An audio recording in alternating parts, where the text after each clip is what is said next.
Um, well, thanks, Trish, again, and hi everyone.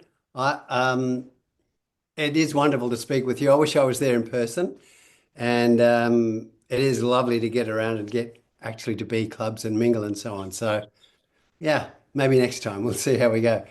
Um, I've got the questions that you've asked for this talk, and I'm not sure what you'd like me to talk about generally. I can, of course, talk about the flow gear, the flow frames and the flow hive.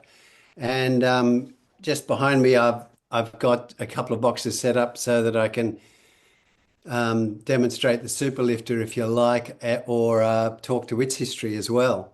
Um, so I don't know, a brief history was what Trish mentioned. 10, 20 years ago, my son and I started looking at ways to get honey out of a beehive without opening it. This was his push and his drive. And I was just enjoying going along for the ride, really, in those days, having fun, having ideas in the air. But he was very, very keen, and some of the ideas we dreamed up, he made. And I was a bit stunned by all of that. And anyway, we put them in the hive, and they all failed year after year, you know, little idea after little idea. We had frames, the comb being pulled apart like this with the honey falling down there. We hadn't figured out how we'd catch it, but at least can we do that? But even then, I think when you shake a frame full of honey to see if it's ripe, if it's honey, it'll stay there. And that's what happened with some of our early prototypes. The honey just stayed in each little part of the frame. It didn't drop down. We had years and years of failures. But from my point of view of it as a dad, having it was fun, and so yeah, finally, um, I say we, I mean, it happened to be me, but it could have been either of us came up with the idea of not pulling the frames apart like that or using hot nichrome wire or all sorts of other ideas, squishing them. I thought about could the cells be split vertically? And straight away, you could see that when you do that, you create a stream of honey. And one of the things about honey, it's like other fluids, it will pull it, it will sort of follow itself. You know how a dribble of water will follow a wet line. A honey will also pull like that. So as soon as you create a column of honey, it will sort of self-drain. It won't be stuck like in a cell. Anyway, so there was so much to this story, but the reason it partly got so big is we decided to go for crowdfunding, which was a relatively new thing 10 years ago. Uh, we'd heard about it, but Cedar knew a bit more about it than me, but both of us started studying it, and I pledged, on someone's new special earphones, and we also put some money, pledged some money towards a sort of underwater scuba thing that could work if you're a snorkeler and anyway, some of them came out and some of them didn't, but we got the hang of how crowdfunding worked and started designing our own campaign. And in March, 10 years ago, we we launched the flow frames. Because by then we'd done a couple of years of testing with beekeepers around the world. Unfortunately, we had the USA, Canada, Australia, of course, New Zealand, and our attempts in the UK and so on. It was goodwill all around. It's just for one reason or another, things didn't happen there.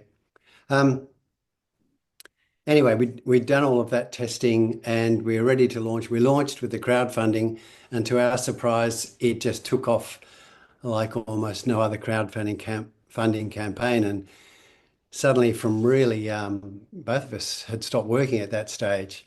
From having not much money at all, we suddenly had, well, in theory, you had millions. It doesn't quite work like that, but we did in order so that we could get Australian factories making this new product, the Flow Hive and the boxes to go in it.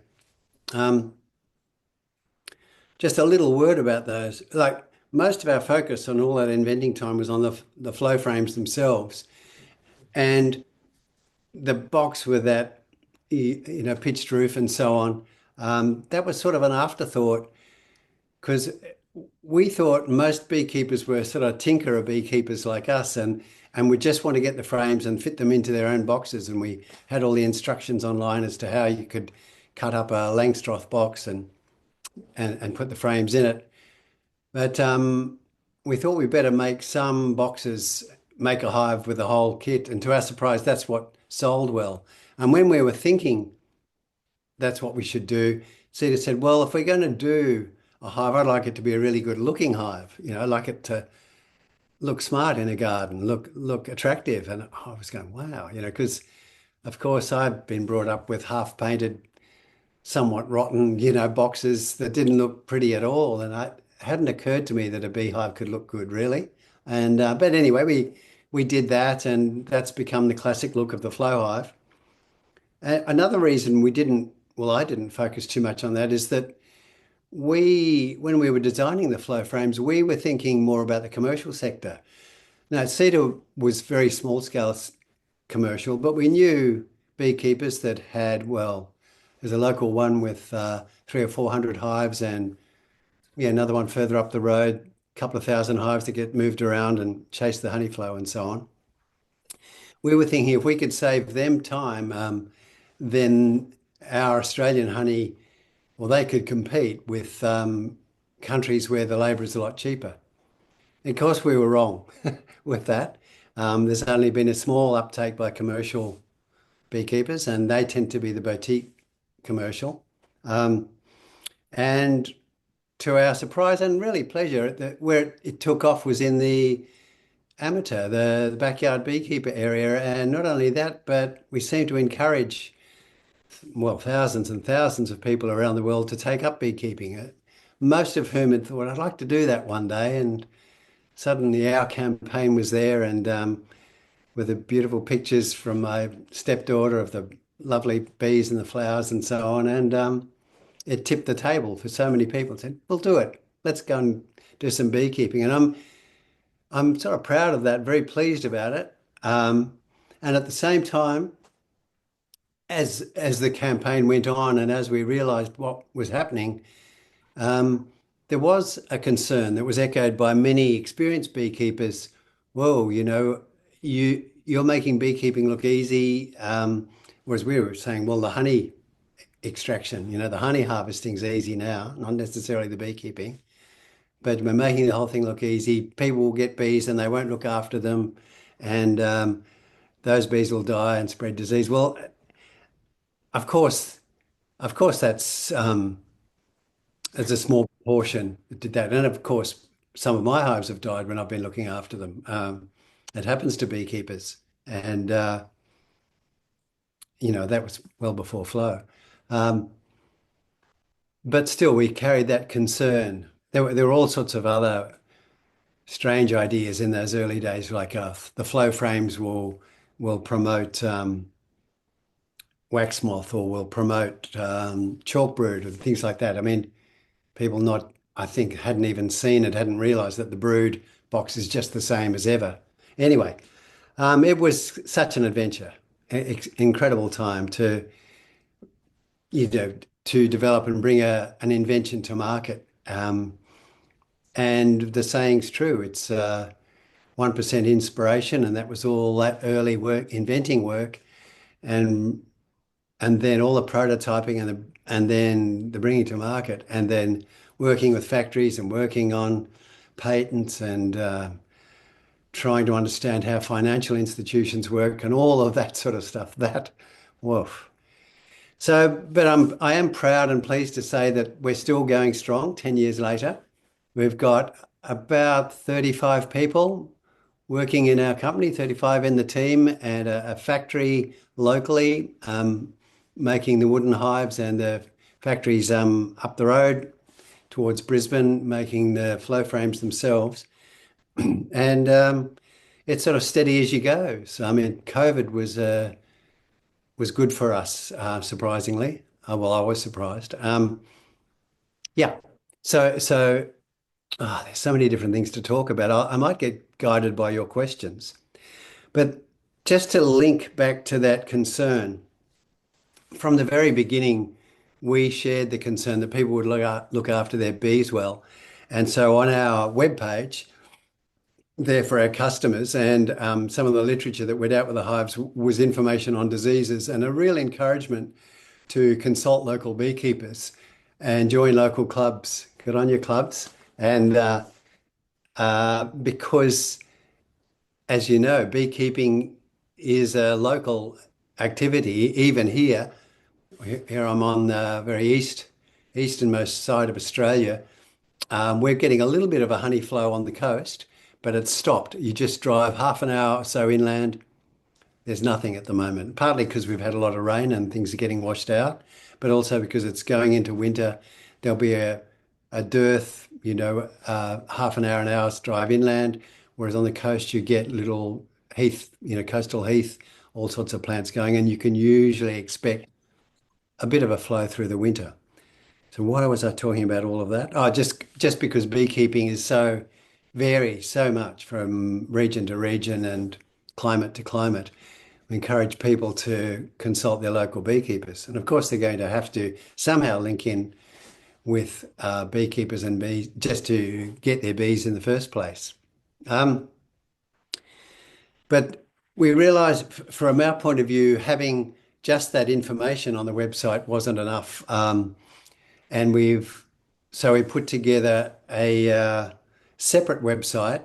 It's not Flow branded, although there's a strong presence of Flow in the website, and that is called thebeekeeper.org, and that has got dozens of expert beekeepers and bee researchers from around the world talking about their favourite aspect of beekeeping and of bees, and that's put together so that it can be sequential as a course, or you can dip in and look at any of the, as I said, dozens of experts that are there. And that was another attempt to educate our customers and everyone else on bees. And so that's still going strong. And just to go on a little bit of an aside again, I think I've already on an aside. So um, more than half of the profits from that, the beekeeper.org, go into supporting pollinator preservation and programs all around the world.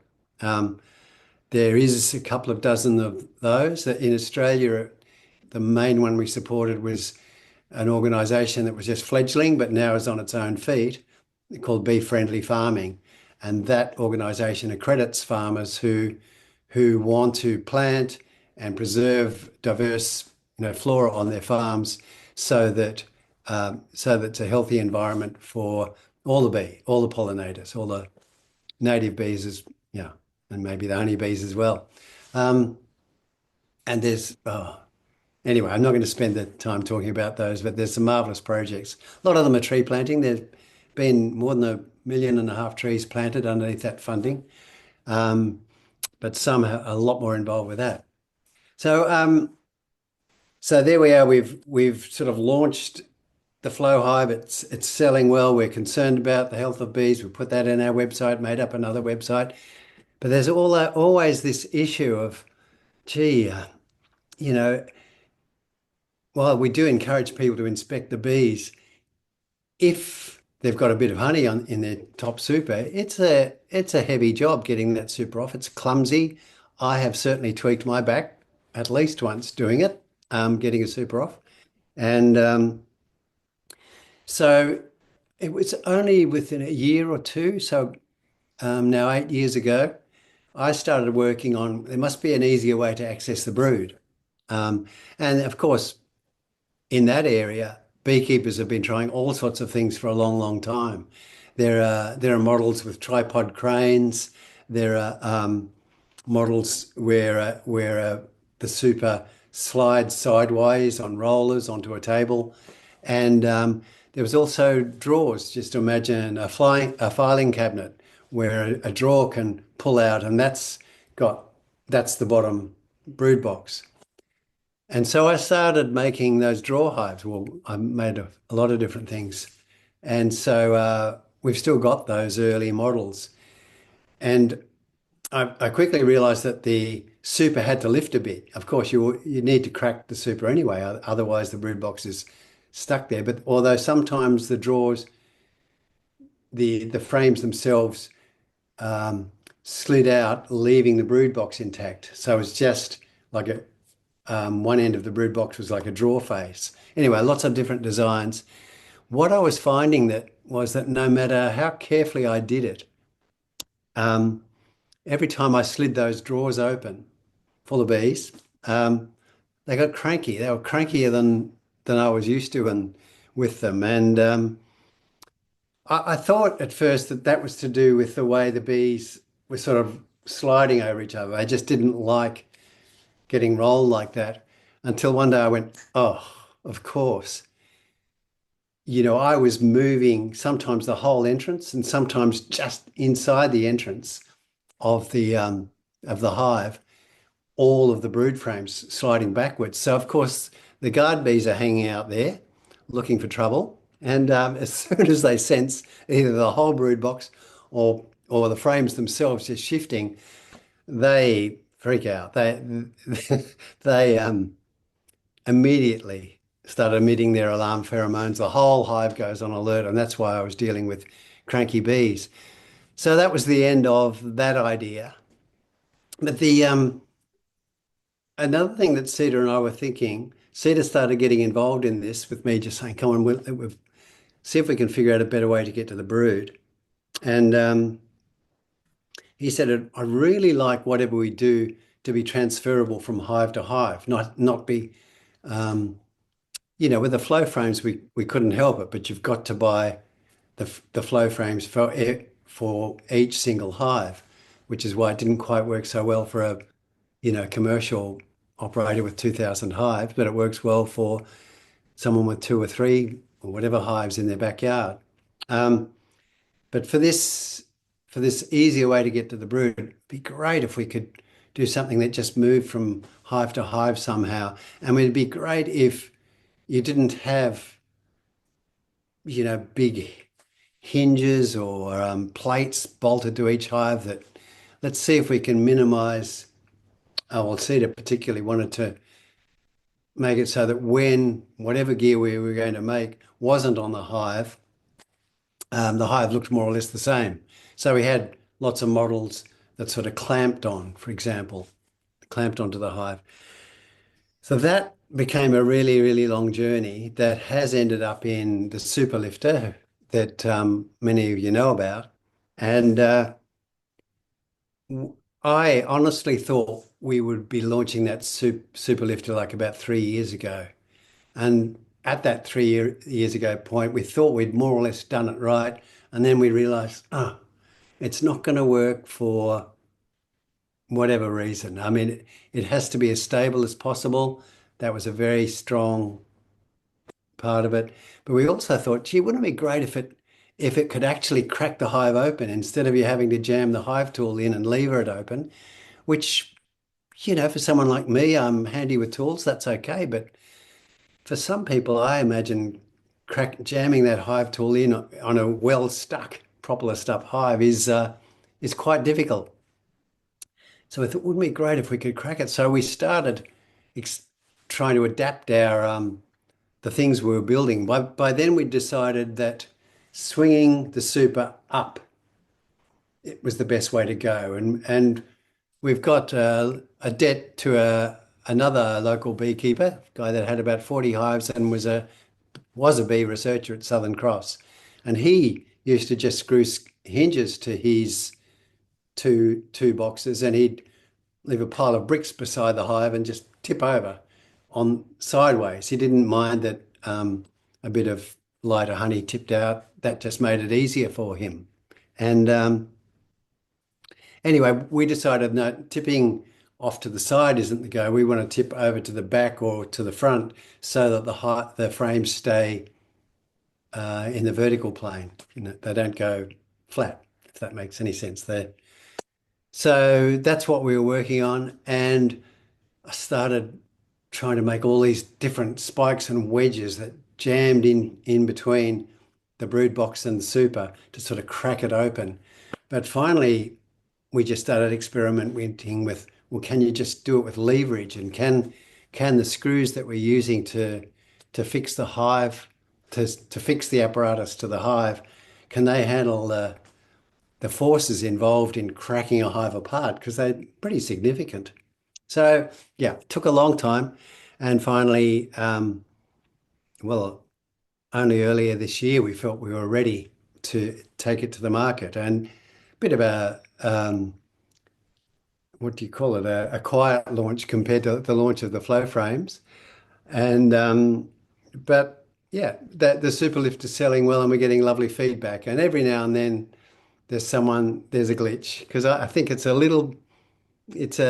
not necessarily an intuitive bit of kit. It sort of at first when you see it work, you go, wow, we've seen experienced beekeepers be quite surprised by how it it works. And so anyway, the glitches have been one or two out of thousands and thousands, so that's not too bad. And and and now we're tying it back to now it's easier to inspect your hives. Now it's easier to look after the health of your hives because the lifting won't bust your back. The lifting is possible. So somehow that all ties together for me. The wanting to make beekeeping accessible for people, no matter their strength and physique, and um, we seem to have managed that. So that I'm not even keeping an idea of time. So here we are, half an hour or so in, and we've got at least another half an hour for questions and so on. And you've sent some. So if it's all right with you, I'll go through those questions, and then if you have some more, please, we'll talk some more. And the first question, if I've got all of this right, how would you recommend beekeepers deal with their flow hive honey harvesting frames while Varroa treatments are in? Okay, so as you know, we're new to Varroa in Australia, and we do have Varroa now at our office hives and at Cedars hives, but there's some other yards that haven't yet. So it's early days. Oh, and the Varroa counts we're getting are like 4 or 5 in an alcohol wash of 300 bees. So they're low, although one of my sons who has bees in, not that far away from us, half an hour's drive, he got 300 Varroa in one, like basically one per bee in a wash the other day, and lost one of his hives. So he was shocked, and we were too, because it sent for all of the colonies we have, it seems to be moving in sort of slowly. But we do know that there's these things called mite bombs, which is I didn't know this before Varroa hit Australia, but in general, you can say there's around 100 feral hives per square kilometre in Australia. Now, I still find it hard to believe that number, but that's what the Department of Primary Industry in New South Wales is telling us, sometimes 120. Anyway, a lot of feral hives. And of course, they're not being looked after, they're not being treated. Varroa will build up in those, and then those hives will collapse, and all of the somewhat healthy bees that can still fly just go out and find other hives. And that's where I think what happened to my son, Cedar's brother, he's just got his hives got bombed from maybe more than one feral hive. And so all of a sudden, um, yeah, he's lost one hive and he's treating the others. So now where are we? We're on treating. So that preamble was all about I would never consider myself a Varroa expert at this stage. I've got a lot to learn. And you probably know there's a couple of organic treatments, or so-called organic, formic acid, oxalic acid, and then there are miticides. So those are the sort of chemical, if you like, treatments, and then there are physical treatments and so on, and things you can do, brood breaks and so on. And you in South Australia have a decent brood break over winter. We don't here, so we have to create artificial ones. However, our Department of Agriculture, the DPI, is saying these first year or two, it's going to be crazy with those feral hives collapsing, and you're just going to have to treat. And you probably have to use a variety of the treatments available, the miticides from the chemical companies, as well as um, oxalic or formic acid. So, having said that, I now can't. Formic acid, you can leave your honey on, but people don't. I mean, we have in some cases and have not in others, but there's formic acid is well, it's an insect. It's particularly present in ants and so on.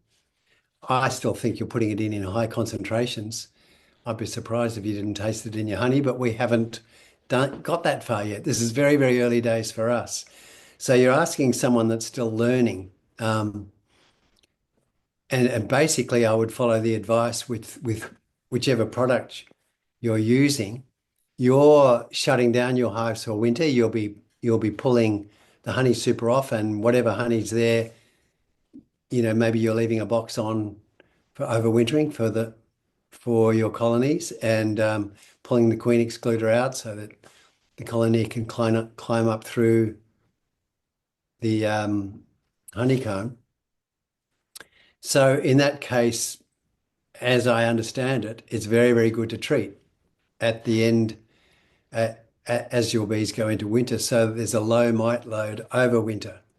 Um, I haven't studied that so much. Well, I've read about it, but when we're in a different position here, we, as I said, on the coast, we'll still get some honey in, depending on the weather, really.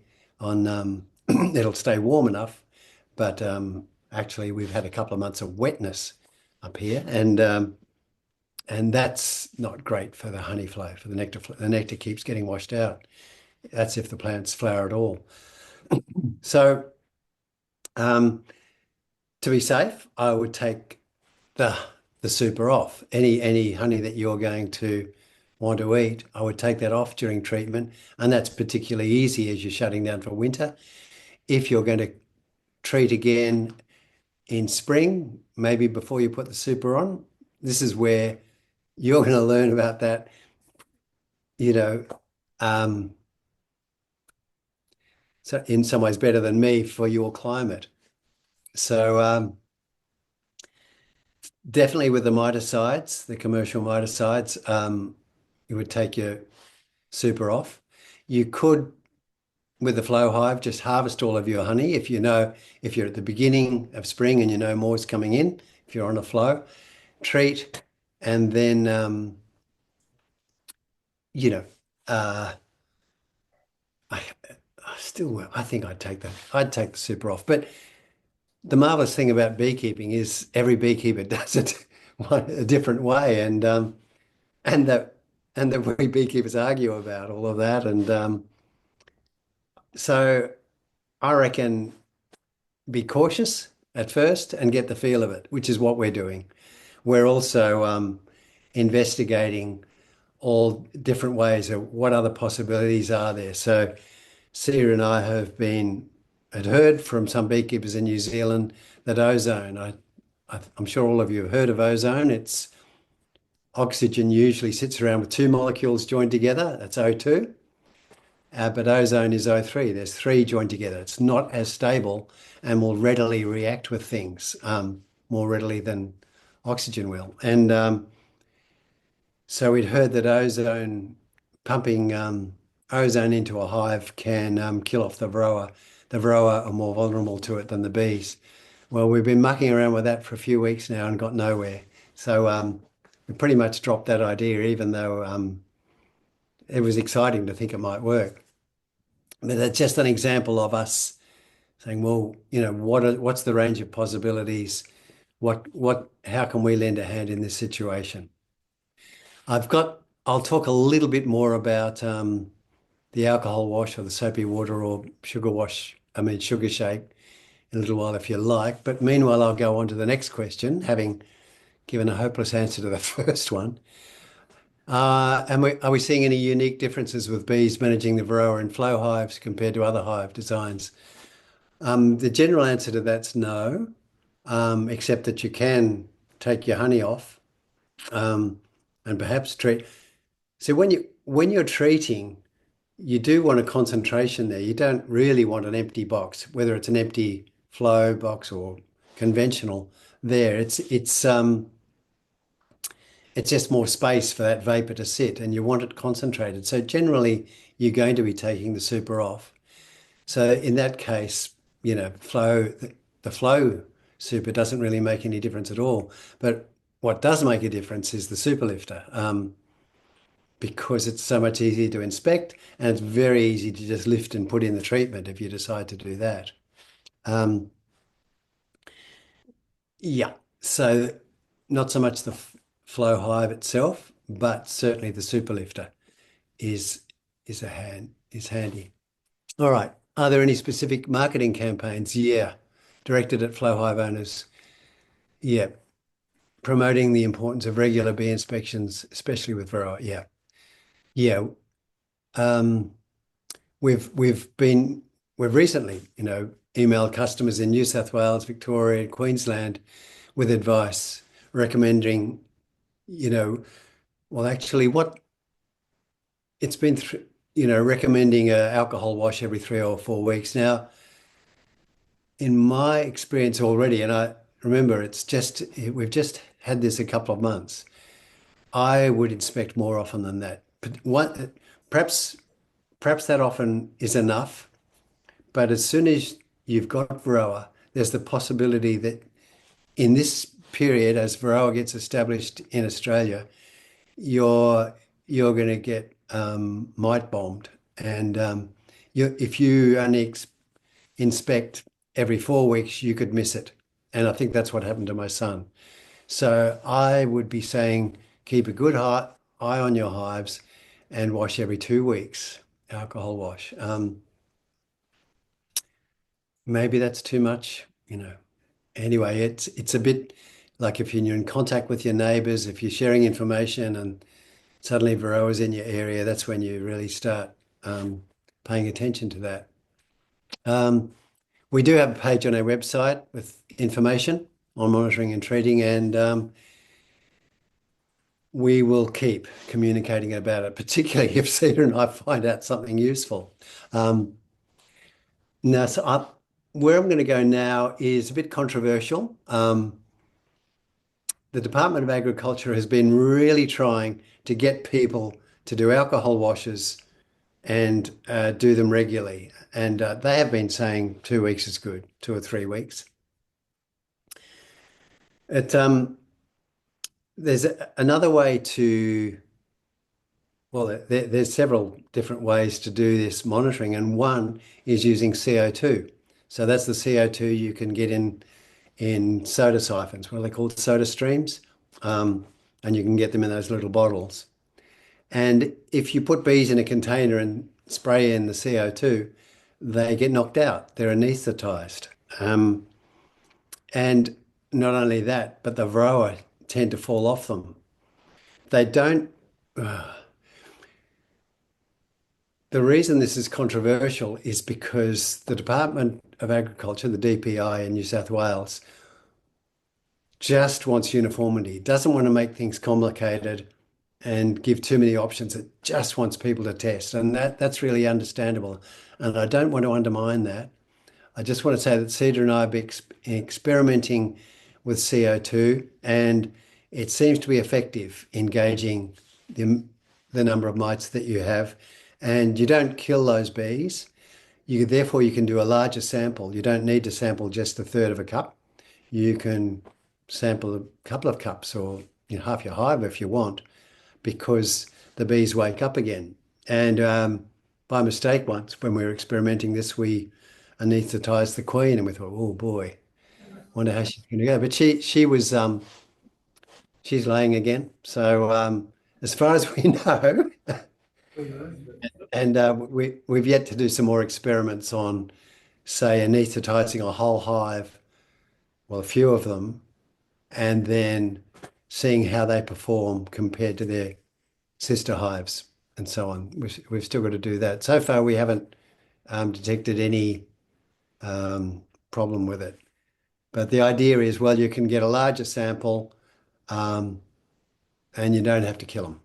And it's just as easy as an alcohol wash, and you're not running the risk of setting yourself on fire with your smoker and your methylated spirits and everything.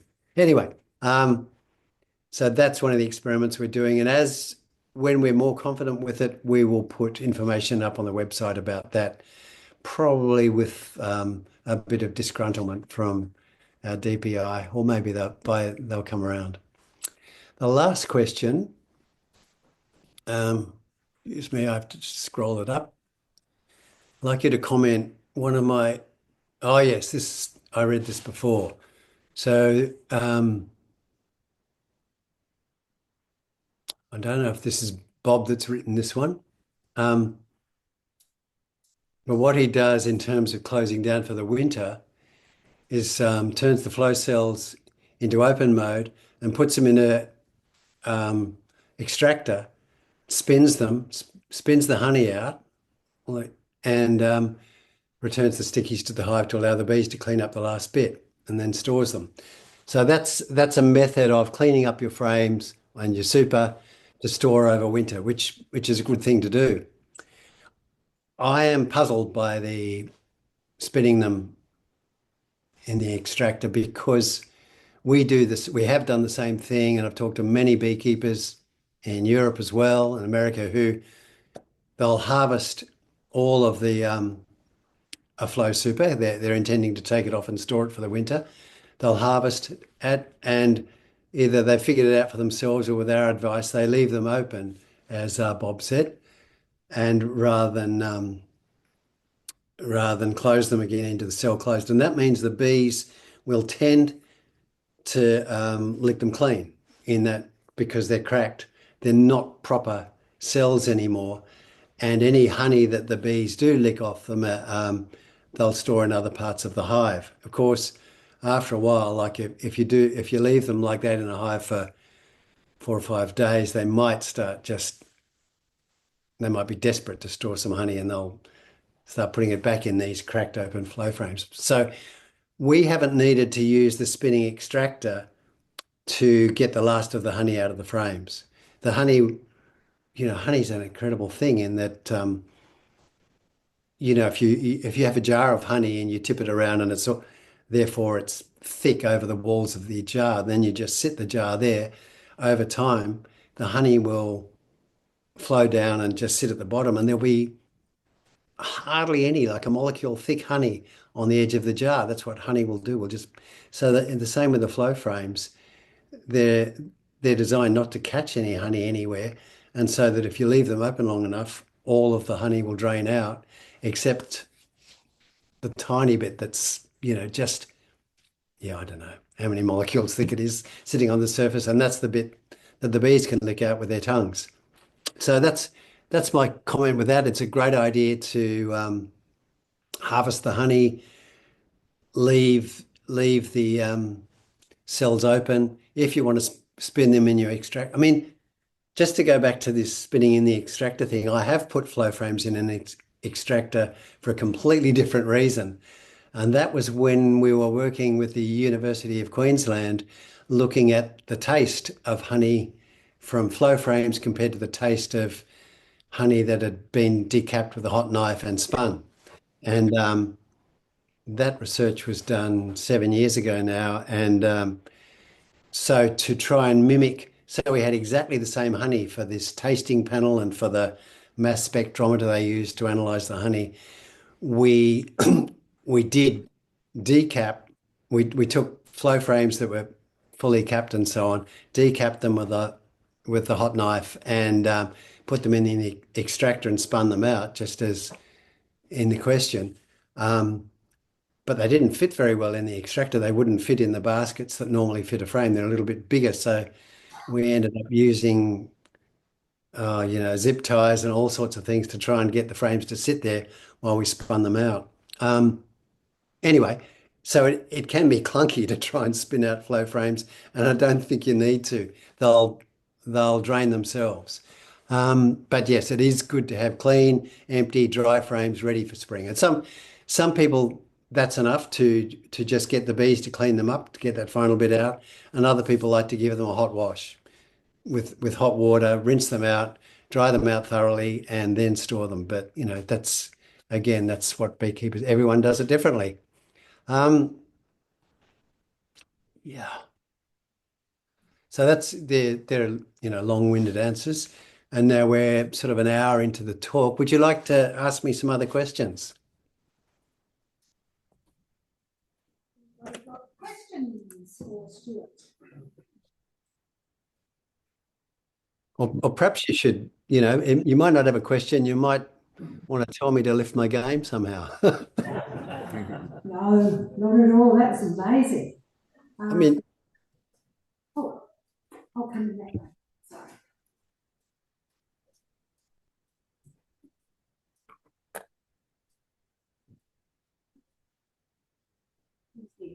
I'm Ramona. I would like to ask you if you do entire hive with that some kind of a guess to kill the varroa, will they fall somewhere down that you can collect them all?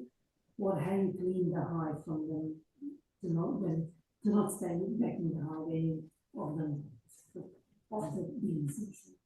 I'm afraid the sound isn't good enough. I couldn't understand that. I'm sorry.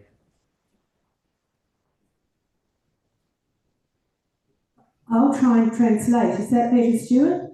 Yep. Yes, I think I was asking where do the varroa mites go when they fall off the bees? Is that what you're asking?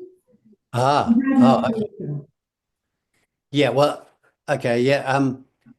Well, the varroa mite do fall off the bees in the hive, and when we were talking about the advantages, I forgot to mention that one advantage of the Flow Hive is that it does have the mesh floor and a tray underneath. Now, of course, you don't have to have a Flow Hive to have that. We didn't know about that. I didn't know about that when we launched the Flow Hive and we started designing. But we found that in America, that's a very, very popular design, partly because it gives you lots of information about the pests, and it can also be used as a pest treatment or so for example, for us, we have a lot of trouble with small hive beetles, and the tray underneath the mesh floor with the oil in it, it seems to be mostly all you need to deal with beetles. Anyway, beetles are a whole nother story. Um, so mites will just fall off bees and find their way into the tray, and if you have a sticky mat there or just a film of oil, that will catch them. And so beekeepers where varroa has been there for a long time, like I've talked to beekeepers from Europe and Scotland and America, and that's all they use to monitor the varroa. They don't do any alcohol washes or anything because they can just pull out the tray from beneath, have a look. Oh yeah, looks like the varroa count's a bit high. They get used to it. I'll treat, next week or whatever. Um, but you might also be thinking about, well, when you do the alcohol wash or the CO2 or the sugar shake, well, in that process, the mites, well, in the alcohol wash, they die and they fall off the bees.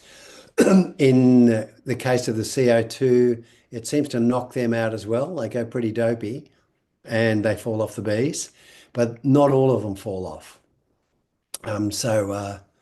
So that's why it's what you're getting when you're doing the alcohol wash or whatever is a sort of an estimate of how infected your hive is. It's not telling you exactly how many varroa there are in the hive. It's just giving you an idea.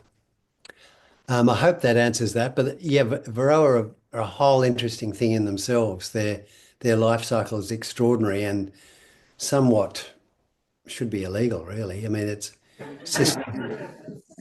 sisters sisters mate with brothers and all of that sort of thing inside the cell. Anyway, anyway, yeah. One thing I know, if there's keen questions, that's fine, but I was going to give a demonstration of the super lifter too, if you wish. One more. Oh, no, you're going that for the. Oh, one more question, please, Stuart, before you do that. Yeah.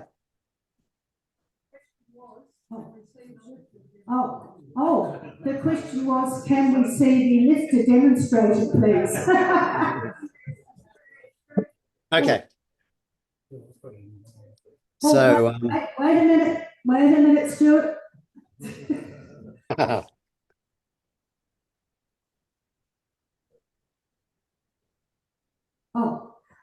Question is, uh, when there's a very good honey flow, can you show us, put another box on the top to show us how the lifter works when it's very heavy? Have I? Oh, no, wrong. No, I haven't translated well. Oh, she's going to do it. Hello, it's been very nice to hear you talking about the Flow Hive, but I'd like to know if and when here in South Australia we get another very good honey season, how are you able to put a second box on? yeah. Look, today has been actually a bit of a crazy day for me, and I won't go into that, but I've got just effectively a brood box which is empty, just screwed to my workbench here, and then a super which is full of flow frames that have been filled with concrete, and so well, plaster and concrete and things. So they're flow frames mimicking the weight of a full flow frame. 3 kilos of honey plus a kilo for the frame, and so Cedar and I used those to test our various models. And so I've got some of them here. And yes, I did have another box, but I've lost it. Well, it's mislaid it today to sit on top in it. And you can't quite see there, but there's these in your kit, you get these clips. What do you call these? I know there's a proper word for these things. Little cam lock or whatever you like to call them. So that because if you're going to tip over two boxes, it's designed to tip over two full boxes, you need to, of course, clip them together. The ones that are going over together. So let's have a look, and I'll sort of try and keep that question in mind as we go.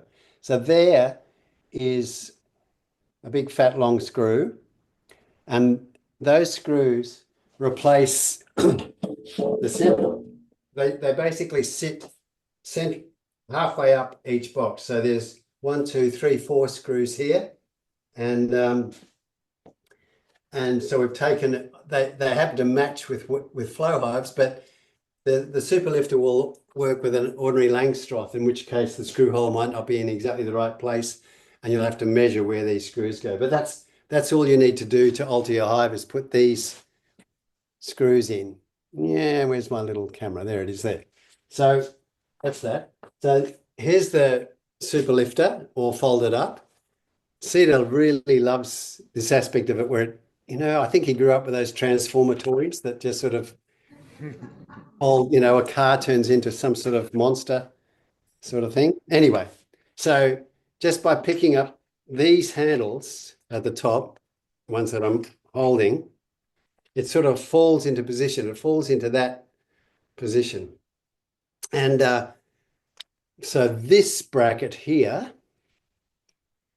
is the one, and it's got where are we? Sorry, I'm just figuring out where the camera is. It's got a little angled slot, and that fits onto the screws. Those, I think that we call them load pins or something. Fits onto them on the bottom box, and that's it there. The super lifter will just sit there like that, locked on to the brood box.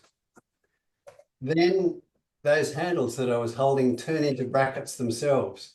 They fold up, and they have like a keyhole shape, and that clicks onto the top, the pins in the super.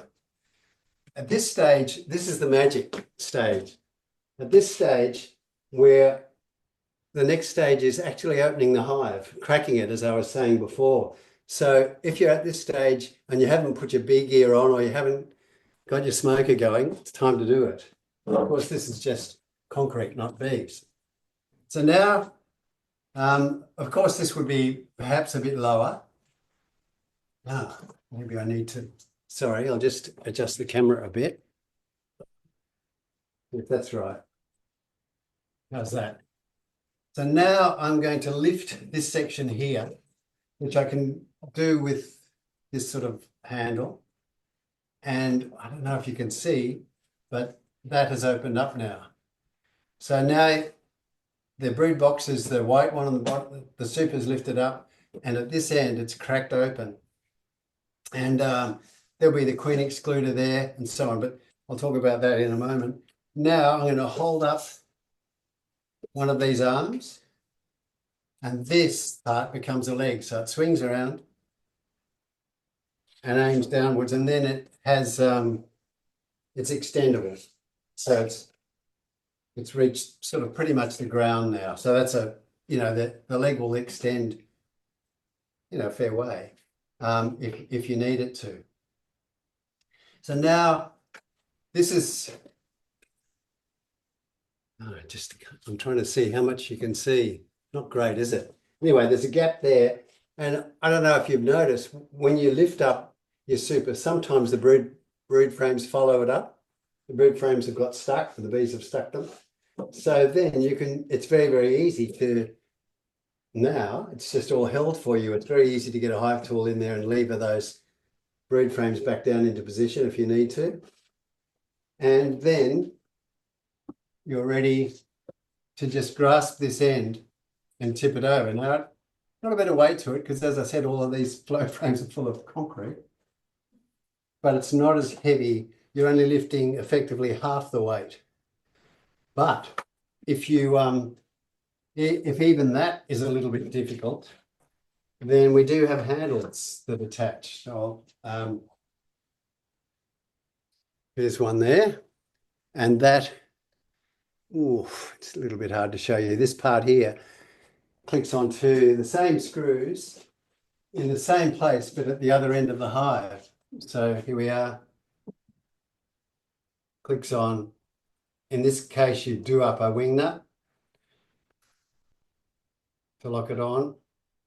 And then it's like lifting a wheelbarrow. It's just so easy. Does it hit the ceiling? Nearly. And there it's open in the same way. So a single box, you can generally lift yourself, but if you want the handles really help, if you are doing double boxes, like we are talking before, if there's two full supers, you definitely need the handle because they're heavy. But then with the handles, it does make it really easy. Now, there's the brood box there. You can inspect that. We do have some inspection brackets that work, that will click on even though the super lift is attached. But we haven't got them on the market yet, so I probably shouldn't even have told you about that. Anyway, inspect, find your queen, do the varroa, whatever, and make sure they're healthy and just enjoy getting to know your colonies. And then it's the same thing. It comes back, and you just make sure things are lined up, of course, here, just like you normally do. Then if the bees are everywhere, you can smoke them or sweep them to get them out of the way. And now I'm going to take the weight with this of the whole thing there so I can fold up the leg. And it folds up. And now, as slowly as you like, you can drop this back down. Maybe you've forgotten to put the queen excluder on, you're going to have to start all over again. Anyway, and so then these come off. These come off, and there it is again. And then you can sort of pack it up in midair. Cedar likes to, but I find it a bit clumsy. It's easier to pack it up on the ground or something, but there it is, packed up. And so that's the demonstration. I think, we're doing all right for time, aren't we?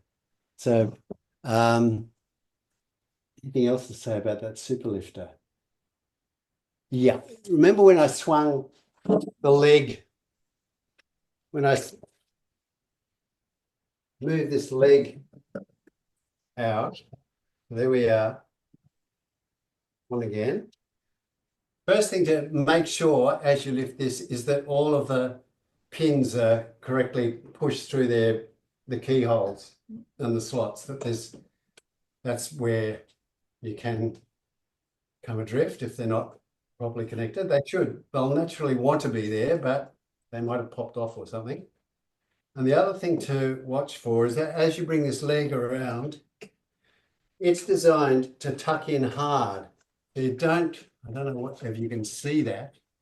You don't want the leg sticking out like that. You want it pushed to be pretty much vertical. You can feel the stop on it. And the reason for that is, you know, you've got this box here and you're sort of pushing this way. So if the leg's properly tucked in, it stops the hive moving that way, which in this case is sort of backwards. I've got the super lifter on the back of the hive and this would be the front. You can put the super lifter on either end, by the way. You can open it to the back or open it to the front. But this being tucked in is quite important. You can feel it, you know, if it's possible to just practice on empty boxes before you do your bees, I would. Yeah. So yeah, if we did that with 2 boxes, no problem. You can also do it with, say, one deep and 2 ideals, or half boxes. I'm not sure what you call them in South Australia. So you can have various size boxes, and of course, if you've got your brood here and a super there and a super there, you can just lift the top super off. Or maybe you've got 2 brood. And so you want to first lift the super off, have a look at the top one, then you put it back together and lift this one so that you've split the brood in half. If you're running 2 boxes for your brood, or 1.5 or whatever, it is adaptable. When you are doing half boxes, there are some extra tricks I would go on our website to have a look at. It's not just it's just the position of the screws gets a bit funny with it when you're using the smaller size boxes. That's all. That's a wonderful explanation. Thank you, Stuart. No, I think we'll all be getting one of those. We're all getting older, aren't we? And our backs don't hold up like they used to. Another question, can you use a pressure cleaner on the flow frames? A pressure cleaner, yeah. I use them on a flow frame, and not only that works, but I've also tried putting hot water through my pressure cleaner, and that really works. I mean, of course, it's getting more dangerous, but hot water of about 60 or 70 degrees really cleans that wax off, and even the front of the frame. Got one here. It's just a little demonstration frame. This can get all cleaned up. You know how that gets grungy after a while? It's just dark and stained, but the pressure cleaner works well. And the next thing I'm going to try, but I haven't yet, is like a big plastic tub that'll hold a whole flow frame, put hot water in it, and put the flow frame under the water, and then pressure clean under the water. And I realized I can pressure clean under the water because I found I could do that with a swimming pool. I didn't realize you can just poke your pressure cleaner into the water. Doesn't worry it at all, and it still is working. So that's the next thing I want to try, just because it might not splash as much when you're pressure cleaning a flow frame. When you're pressure cleaning one of those, they're just there's wax and water going everywhere. It's a messy business. So I was thinking about the next stage. Could we do it underwater and make less of a mess? I don't know yet. Right, thank you. Thank you. Good answer. More questions? Oh, they're all coming now. Hope you've had dinner. Oh, it's been a funny sort of day, but I'm okay. Oh, good. Hello. I think you mostly answered the question, but I recently got a second-hand flow from a gentleman who retired from beekeeping. I don't know the history of the hive and the colony that has been in there. I would like to do a proper cleaning, but I don't know how, and if there is any chemical can go through the frog flame, or is there any way I can clean it properly? And then I have the other question is, how often do you clean the frog flame? Okay. I didn't catch that last sentence. How often? Oh, maybe I mean, you don't. The bees will generally keep it clean, but it does get more and more stained, and to a certain extent, there's more and more bits of wax build up. But um, just one of the important things with the flow frame, this is just a demonstration one, it's half size, is okay, so you've opened it and now, oh, I don't know if you can see that, but anyway, this is cracked open. When you close it again, you put the key in the top slot. Make sure you leave that key in, press down for, I would say, at least a minute. If you're not in a hurry, 5 minutes. And the reason for that is because there is all sorts of wax there and even some propolis in the frame the bees have left there. And if you just quickly sort of go click like that and then pull your key out, wax moves slowly. It's going to take time for the what we call the blades, the pieces of the flow frame, to align themselves back into exactly the right position. There are little stops there that line everything up. But if there's bits of wax and maybe honey and stuff on those stops, then it just takes a minute or so for the pressure of this key in that closing the frame's position to just push it all back into place. That's quite important. But generally, even if it is a grungy old frame, if you do that after your harvest, the frames will return to the correct position. It's nicer to have them clean, and we were just talking about pressure cleaning. But generally, I leave the bees to clean them actually myself.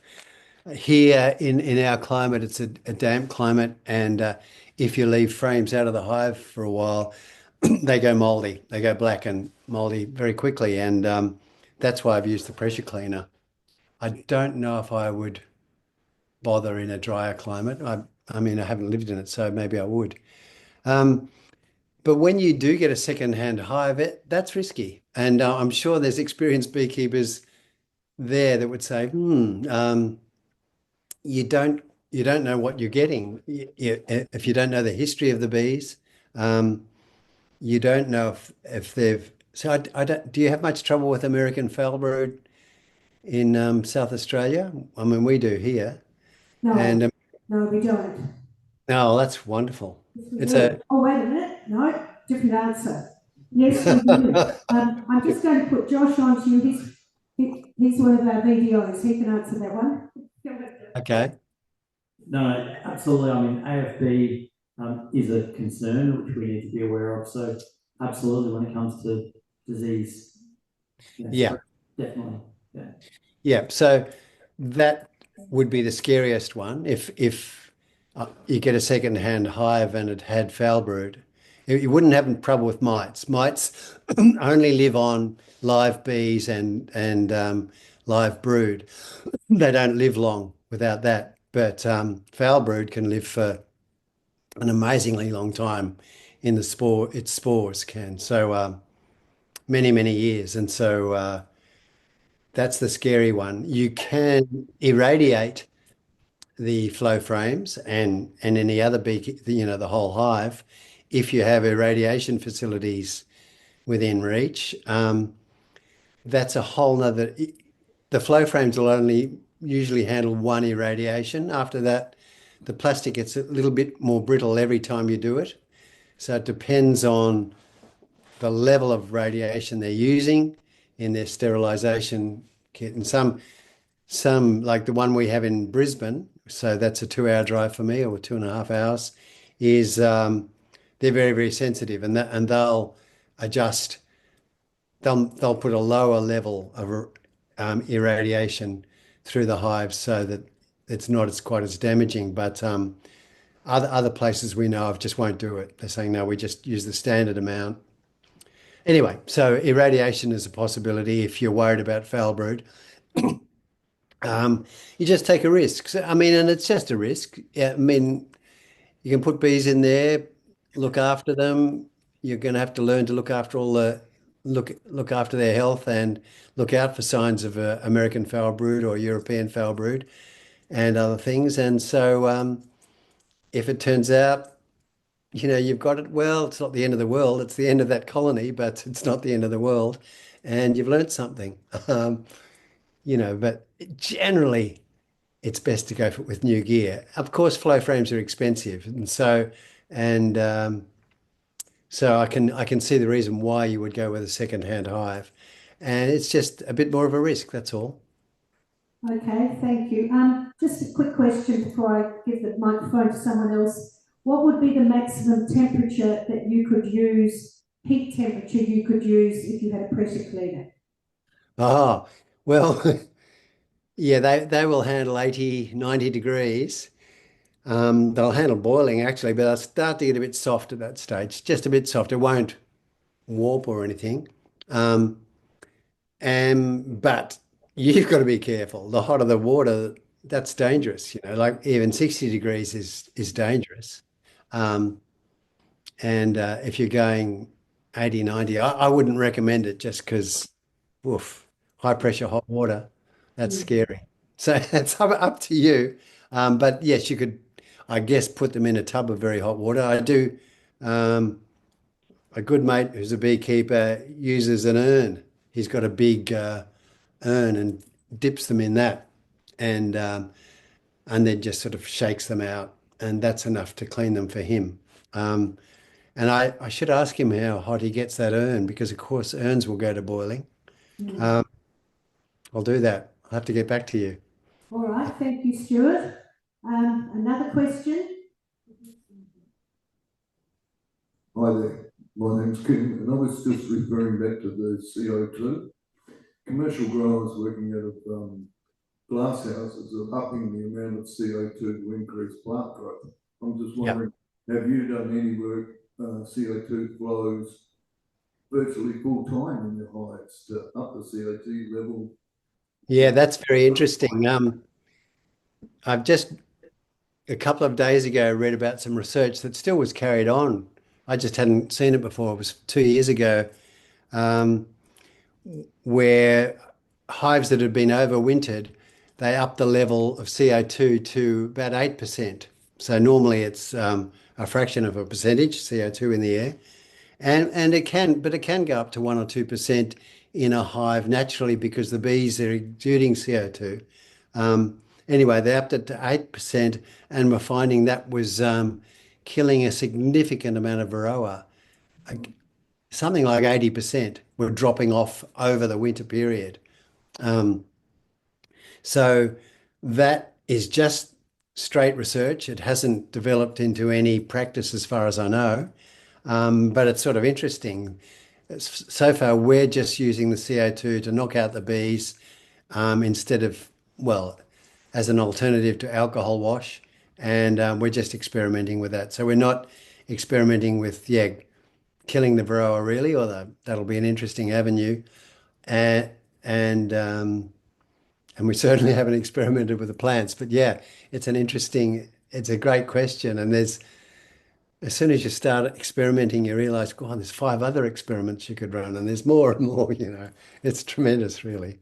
Yeah, no worries, we'll all join you in researching this one. Yeah. One more up the back here. Can you see us? Can you see us, Stuart, or not? I can sort of see you as a crowd. Oh, look at that. Yep. Here's another question. Hello. Getting back to the temperature of the flow frames, can they go into the freezer? Yeah, they certainly can. And that's a great way if you want to make sure they're not, you might have some wax moth or, I mean, once again, that's usually the brood frames, but for us, small hive beetle is a problem. And so if we want to kill off the beetle and the grubs, if a hive's got too infested, we'll just pop them in the freezer and it's no problem at all. So it's just the flow frames are made of polypropylene. It's a very, very common plastic, yes, and it has that. It's no problem to freeze it. And it melts at about 160 degrees Celsius. So it's well above boiling point, but it will get a bit soft at boiling point. We've got an observation hive here, Stuart. So it just opened it up, taken its towel off, and all the bees are crawling around. Oh, yeah, lovely. More questions? Any more questions? Oh, another one. How willing are the bees actually to enter the Flow Hive super?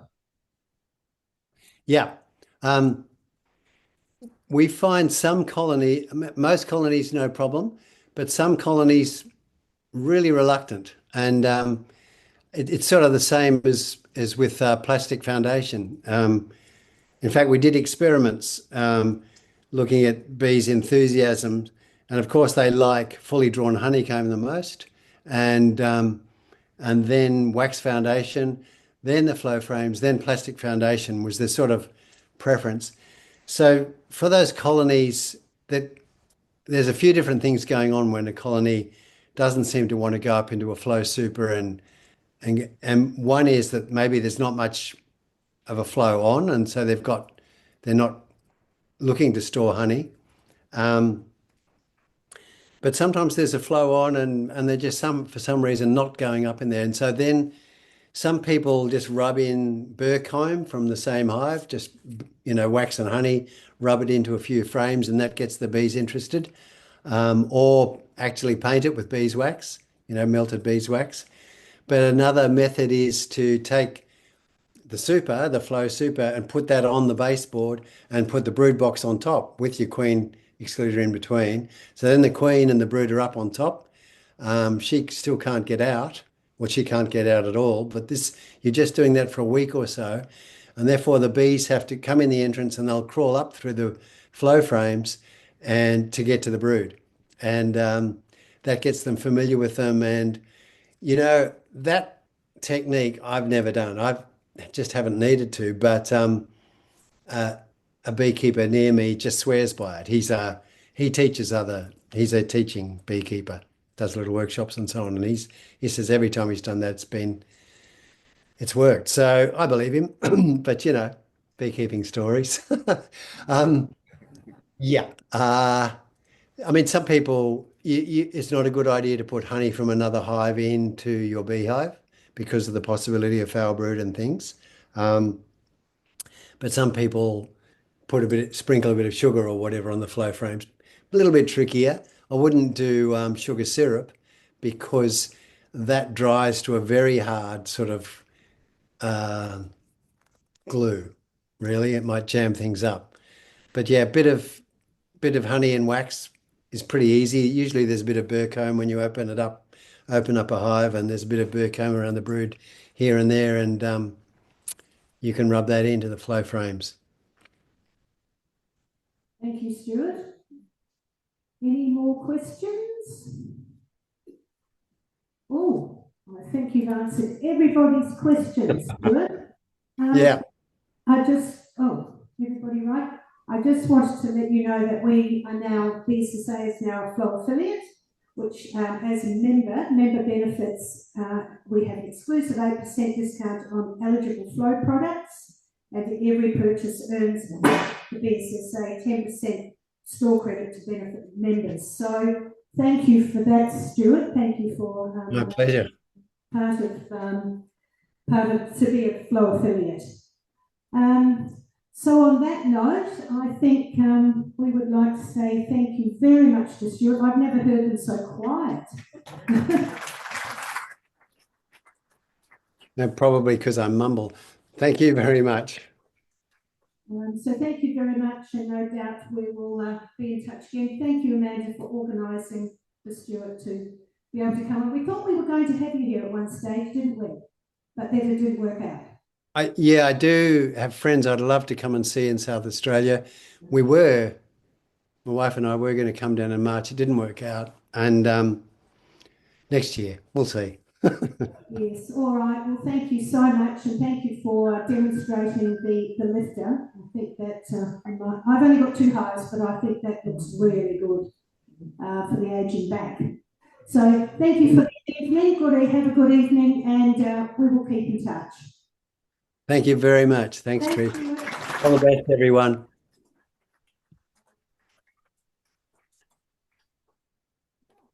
Oh, that was amazing. I knew very little about Flow Hives before tonight, really, and although a lot of you have got them, and I talked to Amanda about hers, but I've never been really able to work out how they go. But no, very interesting tonight.